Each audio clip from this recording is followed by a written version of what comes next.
उठा हुआ या बढ़ा हुआ हाथ है। हाथ का हाथ की ओर बढ़ने का संबंध प्रेम और सहयोग का संदर्भ है।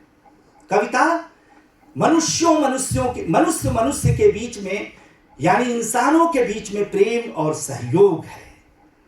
ये वो कविता क्या है जैसी कविता में वो परिभाषित करता है और कविता को देखने की कोशिश करता है। और दूसरा बिंब आपके बीच में दे रहा हूं, एक इमेज पहचानने की आप कोशिश कीजिए। क्या क्रांतिकारी चेतना है।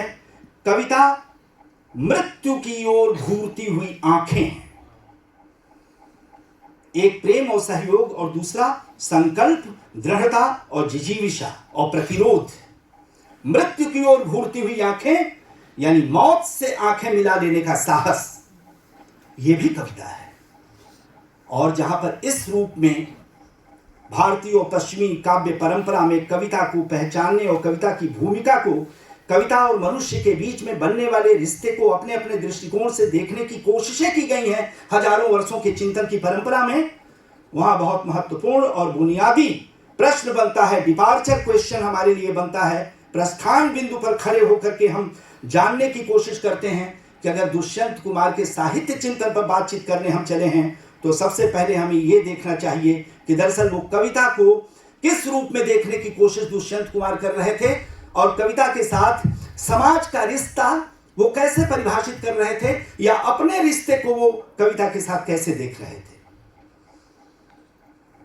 आप सामने पीछे जो स्क्रीन है मेरे आपके सब सामने, आप ये देखें कि दुष्यंत कुमार की एक कृति वहां पर उद्धृत की गई है और उसी कृति को ये पूरा का पूरा सत्र समर्पित है।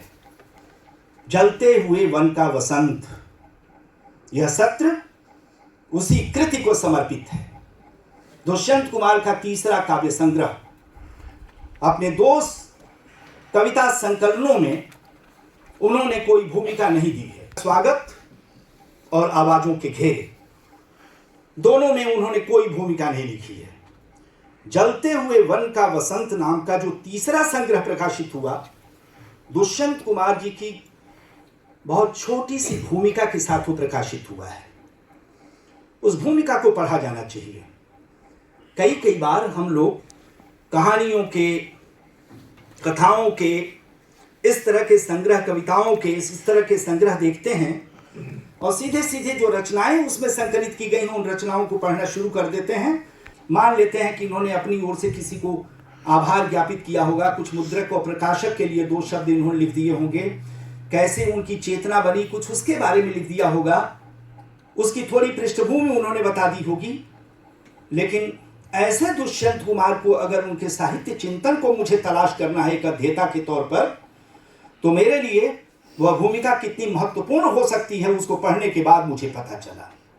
इसलिए मैं उस भूमिका से, क्योंकि मैं इसके पहले वाले सत्र में ये बात आप सब लोगों के बीच में निवेदित कर चुका हूं कि उन्होंने विभिन्न विधाओं में लिखा, विभिन्न विधाओं में वो रचनाशील रहे, साहित्य चिंतन किया, भरपूर साहित्य चिंतन किया और उन्होंने साहित्य के बारे में, कविता और कहानी के बारे में, अपने समय के प्रश्नों के बारे में जितना गंभीरतापूर्वक सोचा है, वो सारे पृष्ठों को संकलित कर दिया जाए तो स्वतंत्र एक पुस्तक बन सकती है। लेकिन एक पुस्तक में वो सारा का सारा चिंतन प्रकाशित नहीं हुआ है। तो ऐसी स्थिति में हमारे लिए वो पृष्ठ जो संकलित नहीं है, उनकी रचनावली में संकलित हैं या उनकी उस पुस्तकों में भूमिका के तौर पर हैं, या जो उन्होंने आत्मकथ्य दिए हैं, अपने बारे में जो उन्होंने बताया है, वो दुष्यंत कुमार की कवि चेतना को, दुष्यंत कुमार के रचनात्मक संवेदना और उनके दृष्टिकोण को समझने के लिए, उनकी प्रतिबद्धता, उनकी पक्षधरता को समझने के लिए और समूचे साहित्य के प्रति उनकी किस प्रकार की मांग हुआ करती थी, उससे कैसे अपना वो रिश्ता जोड़ते थे साहित्य और साहित्यिक समाज के साथ, उसको जानने के लिए बहुत बुनियादी स्रोत के तौर पर हम उसका इस्तेमाल कर सकते हैं। जलते हुए वन का वसंत में वो कहते हैं कि मेरी ये बात हो सकता है कि किसी को बहुत ज़्यादा अटपटी सी जान पड़े, को कुछ ज़्यादा ही महत्व दे रहा हूं। देखिएगा दुष्यंत कुमार जी का संकोच कि ये बात पढ़ते हुए और इस बात से परिचित होते हुए किसी को ये लग सकता है कि मैं, हो सकता है कि कविता को कुछ ज़्यादा महत्व दे रहा हूं। लेकिन इसके बावजूद मैं ये कहना चाहता हूं और 3 स्तरों की बात वो करते हैं कि वैयक्तिक स्तर पर, सामाजिक स्तर पर और राजनीतिक स्तर पर। कली से बराबर हम लोग राजनीति और सत्ता के सामने खड़ा होने वाले एक लेखक के तौर पर परिभाषित कर रहे हैं। यह राजनीति सामाजिक परिवर्तन का इतना क्रांतिकारी उपकरण है। राजनीति करने वाले लोगों ने इस शब्द के प्रति हम लोगों के मन में वितृष्णा पैदा कर दी है, वरना समाज को और दुनिया को बदलने का उससे ज्यादा सकारात्मक और उससे ज्यादा क्रांतिकारी उपकरण अब तक मनुष्यता ने अर्जित नहीं किया है, आविष्कृत नहीं किया है, जो राजनीति है। और इस बात को दुष्यंत कुमार जानते थे कि परिवर्तन अगर होगा तो परिवर्तन राजनीति के माध्यम से ही होगा। इसलिए साहित्य वगैरह लिखना, कविता कहानी वगैरह करना राजनीति का या सामाजिक परिवर्तन का एक समानांतर और सहयोगी उपक्रम हो सकता है। ये सामाजिक परिवर्तन का कभी भी केंद्रीय और मुख्य उपक्रम नहीं हो सकता, ये सहयोग दे सकता है। इसलिए वो साहित्य कला संस्कृत की सीमाओं को भी जानते थे। वो जानते थे कि इसकी पहुंच किन लोगों तक है, लेकिन वो ये बात भी जानते थे कि जो अग्रगामी, जो दस्ता है, जो आगे आगे चलने वाला एडवांस एलिमेंट है, रिवोल्यूशनरी जो क्रांतिकारी एलिमेंट है, वो क्रांतिकारी एलिमेंट इन्हीं लोगों के बीच से पैदा होता है। क्रांतिकारी चेतना भी इन लोगों के बीच से पैदा होती है। इसलिए साहित्य के राजनीतिक और क्रांतिकारी इस्तेमाल के प्रति वो बहुत ही सचेत थे। और दुष्यंत कुमार कहते हैं कि मैं वैयक्तिक, सामाजिक और राजनीतिक स्तरों पर सबसे ज्यादा अपने लिए भरोसेमंद हथियार अगर किसी को मानता हूं तो वो कविता है। आप ये देखिए, कहीं वाक्यम रसात्मकम काव्यम कह करके छोड़ दिया जा रहा था। रसात्मक वाक्य ही कविता होता है। शब्द और अर्थ के सहभाव से कविता की निर्मित होती है। सुंदर अर्थ का प्रतिपादक काव्य होता है और बहुत ही सशक्त अनुभूतियों की सहज अभिव्यक्ति कविता हो जाती है। इसमें कहीं भी समाज को वर्गों में बटा हुआ समाज, क्लास डिवाइडेड सोसाइटी के तौर पर कविता की क्या भूमिका, ऐसे किसी समाज में कविता की क्या भूमिका बनती है, किसके पक्ष में कविता को खड़ा होना है, ये परिभाषित करने की कोशिश वो वैयक्तिक, सामाजिक और राजनीतिक स्तर पर कर रहे थे। और ये देखने की कोशिश कर रहे थे वो कि कविता की कोई भूमिका बन सकती है कि नहीं। आगे उसी जलते हुए वन का वसंत की उसी भूमिका में मैं आदरणीय आप सब लोगों का ध्यान आकृष्ट करना चाहता हूं कि ये कह करके वो अपनी बात समाप्त नहीं करते, बल्कि इस बात को आगे बढ़ाते हुए वो कहते हैं कि ऐसा नहीं है कि मैं कविता के सहारे सारे युद्ध जीत लेना चाहता हूं या जीत लेता हूं। उसकी सीमाएं भी बता रहे हैं। अभी जिन सीमाओं की चर्चा मैं आपके बीच में कर रहा था, जो मैं आपके बीच में कह रहा था कि राजनीति को राजनीति करने वाले लोगों ने चाहे जितना प्रश्नांकित करवाया हो अपने आचरण से, चाहे जितना उसको कलंकित कर दिया हो, लेकिन मुक्ति हमें राजनीति ही देगी। राजनीति से हो करके ही हमारे सामाजिक और सांस्कृतिक बदलाव का रास्ता गुजरता है। राजनीति के अलावा हमें मुक्ति देने वाला कोई दूसरा रास्ता नहीं है। ये दुष्यंत कुमार जानते थे, इसलिए आगे वो कह रहे हैं, लेकिन कला और साहित्य की और कविता की सीमाओं को भी वो जानते थे।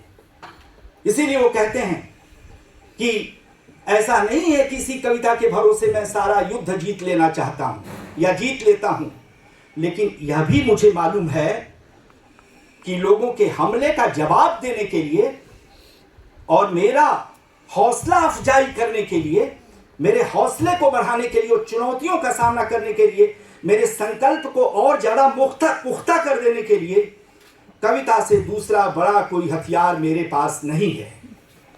यह कविता को परिभाषित करते हुए वो कह रहे थे। ये है साहित्यिक चिंता। और मैं जब कभी भी मित्रों, मैं निवेदन करना चाहूंगा आपके बीच में ये बातें कहते हुए मैं रोमांचित हो रहा हूं, क्योंकि मैं एक ईमानदार लेखक के बारे में आप लोगों के बीच में ये बातें निवेदित कर रहा हूं, जो कविता की भूमिका को सीधे, कविता के साथ एक कवि का क्या रिश्ता बनता है, क्योंकि वो अपने समय में देख रहे होंगे कि कविताओं की भी महफिल, गजलों को तवाइफों के कोठे से और महफिलों में मनोरंजन करने वाले एक उपकरण के तौर पर आपने उसको खींच करके लाया था, घरबारी बनाया था। प्रोफेसर वशिष्ठ अनूप ने कल बहुत अच्छी बातें कही थी। गजल और कविता के साथ गजलों और कविताओं की बौद्धिकों के बीच में जो लगने वाली महफिल है, छोड़ दीजिए, महफिलें केवल तवाइफों की ही नहीं होती हैं, कोठों पर ही नहीं लगती हैं, राज दरबारों में ही नहीं महफिलें लगती हैं। हम बौद्धिक भी जो केवल बुद्धि विलास करना चाहते हैं, केवल उसी से सुख अर्जित करना चाहते हैं, अपना मनोरंजन करना चाहते हैं, दुष्यंत कुमार ने अपने समय में उन बौद्धिकों का भी बुद्धि विलास देखा होगा, उनकी भी महफिल देखी होगी। और इसको देखने के बाद भी अगर वो कहना चाहते हैं कि वो नहीं है, ऐसा नहीं है, और उसकी भूमिका वो देख रहे हैं अपने साथ, अपने रिश्ते को उसके साथ अगर जोड़ रहे हैं और परिभाषित कर रहे हैं, तो बहुत बड़ा मामला ही बनता है कि कविता क्या है। इसलिए जब कभी भी उनके इस कथन पर मैं ध्यान देता हूं कि वो कहते हैं कि हो सकता है किसी को ज्यादा लगे कि मैंने कविता से कुछ ज्यादा उम्मीद पाल ली है, शब्द मेरे अपने हो सकते हैं मित्रों, लेकिन मैं भावों के मामले में कोई विचलन नहीं कर रहा हूं। ये दुष्यंत कुमार जी के ही भाव हैं जिन्हें मैं अपनी भाषा देने की और अपना शब्द देने की कोशिश कर रहा हूं। वो कहना चाहते हैं कि हो सकता है कि किसी को ये लगे कि मैंने कविता से कुछ ज्यादा क्रांतिकारी उम्मीद पाल ली है, जिसके कारण मैं कह रहा हूं कि वैयक्तिक स्तर पर, सामाजिक स्तर पर और राजनीतिक स्तर पर वो हमारे लिए आज के दौर में सबसे ज्यादा भरोसा करने वाला कोई उपकरण है। ये बात मैं कह रहा हूं। जब मैं इस विषय पर सोचता हूं तो मुझे पश्चिम के किसी विचारक की एक उक्ति याद आती है।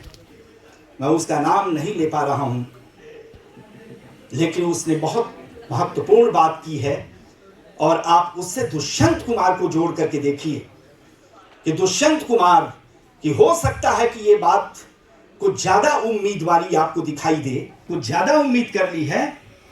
पश्चिम का विचारक क्या कहता है?